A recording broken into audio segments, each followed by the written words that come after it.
Je vais vous raconter l'histoire d'un leader qui a pu multiplier par 3 la capitalisation boursière de son entreprise. Je veux vous parler de Louis Schweitzer, que j'ai connu personnellement, qui a été le président directeur général de Renault de 1985 à 2005. Louis Schweitzer était un grand commis de l'État, énarque, longtemps attaché au cabinet de Laurent Fabius, ministre de l'Industrie, et c'est un grand serviteur de l'État qui prend la tête de la direction générale de Renault après être passé par la direction financière. Louis Schweitzer est quelqu'un qui a été connu pour 2 intuitions majeures et déterminantes pour le groupe Renault. Nous sommes en 1985. Le groupe Renault est très franco-français, très hexagonal. Il est dans une situation compliquée, financièrement comme industriellement. Nous venons de fermer Vilvoorde en Belgique. Nissan à l'époque, puisqu'il s'agira de Nissan, est un constructeur asiatique exsangue. Et de ces 2 contraintes, finalement, à la fois le fait que Renault soit très franco-français et que Nissan soit exsangue, de ces 2 contraintes, Louis Schweitzer va créer une opportunité fantastique. Il va dénicher un redresseur d'entreprise en la personne de Carlos Ghosn, qui venait des États-Unis. Il était directeur des États-Unis de Michelin. Il est sur le marché, il le fait venir chez Renault et il va lui confier la responsabilité de restaurer la santé économique financière de Nissan au Japon à travers le plan Revival. Donc, vous voyez, de ces 2 contraintes, Louis Schweitzer a cette intuition que le salut va venir de l'Asie et qu'il va venir de cette entreprise Nissan. Donc le plan Revival donne tout son fruit et 10 ans après, cette alliance qui va se matérialiser par Renault-Nissan Purchase Organization, Renault des achats communs, des plateformes communes, c'est plus de 2 millions de véhicules supplémentaires qui seront apportés par cette alliance, notamment à travers les cross-badging. Ce seront donc une organisation d'achat commune, 100% sur toutes les pièces, sur tous les équipements, sur toutes les plateformes, 10 moteurs V6 complémentaires en synergie qui vont naître de cette fusion. Et c'est surtout une capitalisation boursière qui sera multipliée par 3 pour Renault et par 4 pour Nissan. Donc vous voyez que de ces 2 contraintes, grâce à une intuition déterminante et une vision stratégique, Louis Schweitzer a sauvé Renault de la faillite, puisqu'en 85 c'était la régie Renault qui finalement était tout à fait au bord du précipice. Et donc de ces 2 contraintes, il a restauré l'image de Renault et il l'a exportée dans le monde entier. La deuxième intuition dont je voulais parler de Louis Schweitzer, c'est son intuition en 2009. Louis Schweitzer se promène en Russie, il est dans un taxi, sur des routes qui ne sont pas très lisses, et puis il regarde le parc automobile de cette Russie, il voit beaucoup de Lada, il voit beaucoup de Dacia, d'anciens modèles qui sont effectivement très peu aux normes qualitatives, et il a cette intuition de se dire ce marché russe, je dois l'aborder grâce à une coopération avec la marque Dacia, en investissant les usines Dacia et en faisant un modèle, ce sera le modèle Logan, qui va être accessible à l'ensemble de la population russe pour moins de 5 000 €.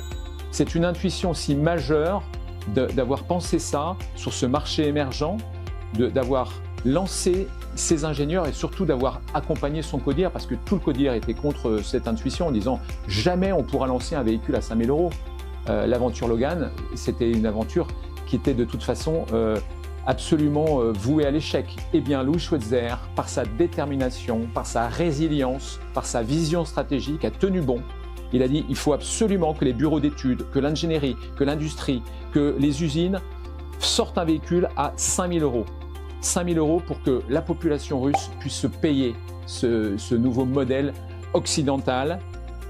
Dacia, c'est une marque orientale, mais occidentalisée grâce à l'apport qualitatif de Renault. On a investi l'usine de Pitești, on a investi les usines roumaines, grâce aux méthodologies, aux méthodes Renault, le système de production Renault, et on a sorti la Logan qui a été un formidable succès pour non seulement ces pays d'Europe centrale, la Russie, la Tchéquie, la Roumanie, mais également pour l'Occident. Après avoir lancé ce nouveau véhicule, il est à noter que la marque Dacia est la 4e marque française devant Volkswagen en 2022. C'est dire le succès mondial de ce low cost, de ce smart buy. Grâce à cette intuition majeure, Louis Schweitzer a tenu cet engagement, il n'a pas dévié, il a engagé son codir contre vents et marées et il a su faire grandir son groupe. Alors, à la fin de ces deux anecdotes, moi j'ai une question à vous poser à tous les managers qui voulaient être un Posez-vous cette question. Comment pouvez-vous faire voir plus grand à vos collaborateurs, comme l'a fait Louis Schweitzer au moment de ces deux intuitions fulgurantes qui ont placé le groupe Renault dans le haut des constructeurs mondiaux. Une petite anecdote pour finir, parce que Louis Schweitzer, je l'ai connu. Personnellement, j'ai passé 20 ans dans le groupe Renault. C'était un homme d'une très grande proximité qui savait parler à tout le monde. J'ai participé personnellement à sa convention de Bercy en 2002 et j'ai été fasciné par sa capacité à parler à tous les niveaux des cadres de l'entreprise, à se faire comprendre du plus grand monde, à avoir un discours simple, logique, à avoir des discours qui aient du sens pour tout un chacun. Et nous sommes repartis de cette convention avec une idée très claire, une vision très claire de ce que Renault devait faire dans les années qui allaient venir. Et puis, j'ai eu aussi la grande opportunité de le rencontrer en direction régionale. Alors, lorsque j'étais à Lyon, j'ai eu l'occasion de l'accompagner toute une journée sur le terrain. C'était un homme d'une très grande écoute qui parlait peu, mais qui écoutait beaucoup, qui était beaucoup dans l'écoute active. Et j'ai eu la surprise le lendemain d'avoir un petit mail de sa part en me remerciant personnellement de l'avoir accompagné sur le terrain. Donc j'ai gardé cette anecdote très longtemps parce qu'un grand patron qui ait autant de proximité avec ses collaborateurs, c'est rare.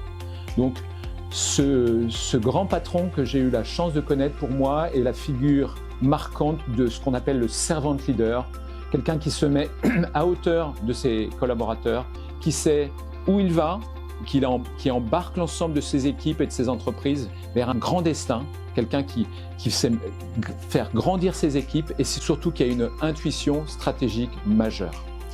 Donc, j'espère que cet exemple de Louis Schweitzer vous inspirera votre leadership à tous pour faire voir plus grand à vos équipes.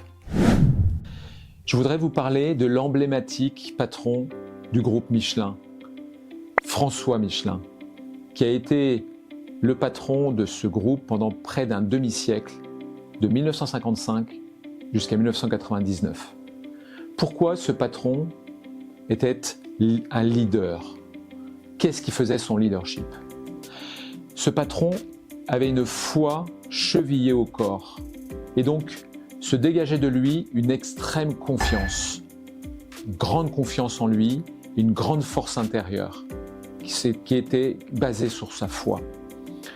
C'est probablement sa foi qui l'a poussé à adopter pour le groupe une des plus grandes innovations technologiques dans le pneu, qui est le pneu radial. Tout le monde était contre. Son comité de direction pensait que le fait d'adopter cette innovation technologique allait restreindre les marchés, restreindre le nombre de clients. C'est tout le contraire qui s'est passé. C'est justement cette innovation technologique qui a été d'une très grande fécondité client parce que justement elle répondait à la satisfaction des clients. Je voudrais également vous parler d'une deuxième composante de son leadership qui est l'humilité. François Michelin avait coutume de dire qu'il avait souvent des discussions avec son grand-père. Son grand-père lui disait « Attention, la vérité et l'authenticité est plus grande que toi. Et attention à l'argent, l'argent doit toujours rester un serviteur et non pas un maître. » Il parlait de l'argent comme d'une drogue.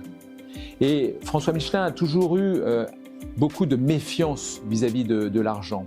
Il était toujours centré sur le projet, sur l'œuvre et sur ce qu'elle produisait pour le bien commun de ses employés et de ses collaborateurs. Il a aussi beaucoup développé les maisonnettes, vous savez, à Clermont-Ferrand où était implantée l'usine Michelin, le siège social de Michelin. Il était très humaniste et il avait proposé, pour fidéliser ses collaborateurs, de les loger à côté de l'entreprise Michelin. C'était donc aussi un homme très humble parce qu'il était souvent vêtu modestement. Son bureau était à l'entrée du siège social, un bureau vraiment au rez-de-chaussée, vous voyez, très modeste. Il recevait tout un chacun, il saluait ses visiteurs comme ses employés en étant extrêmement proche et en appelant ses collaborateurs par leur prénom. Hein. Donc il était extrêmement proche, très humble et il avait cette force et cette humilité qui le caractérisait dans chacune de ses attitudes. Donc, vous voyez que le leadership n'a pas besoin d'être omnipotent, n'a pas besoin d'être autoritaire. Il parfois s'incarne, et c'est bien ce que François Michelin nous enseigne, par une attitude modeste, très humble, très à l'écoute finalement de ses employés, de ses visiteurs. Et c'est comme ça que François Michelin a pu marquer son temps, que ce patron emblématique a su marquer son temps et a su faire développer son groupe sur un plan mondial.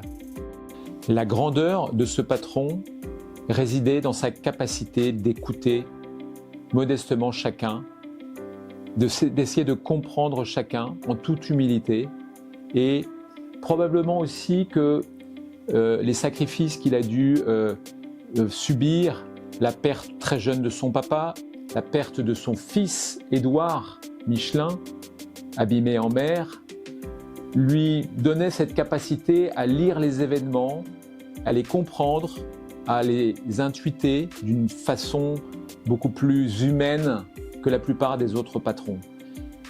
Pour résumer, je pense que Michelin avait une vision de l'entreprise comme vraiment une société non seulement à capital, mais à capital humain, voyez, avec un projet commun, une entreprise avec un projet commun, et puis une vision très personnaliste, très humaniste de l'entreprise, parce que finalement l'entreprise, c'est un destin humain qui est en jeu, et c'est la rencontre de plusieurs hommes au service du bien commun.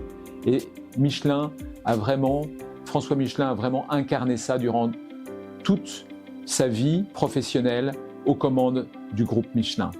Alors peut-être à la fin de cette histoire de François Michelin, dont le leadership est vraiment ancré sur l'humilité et la foi, la question que nous, managers, leaders, pourrions nous poser, c'est quel geste d'humilité pourrais-je faire demain qui changerait tout dans mon équipe ?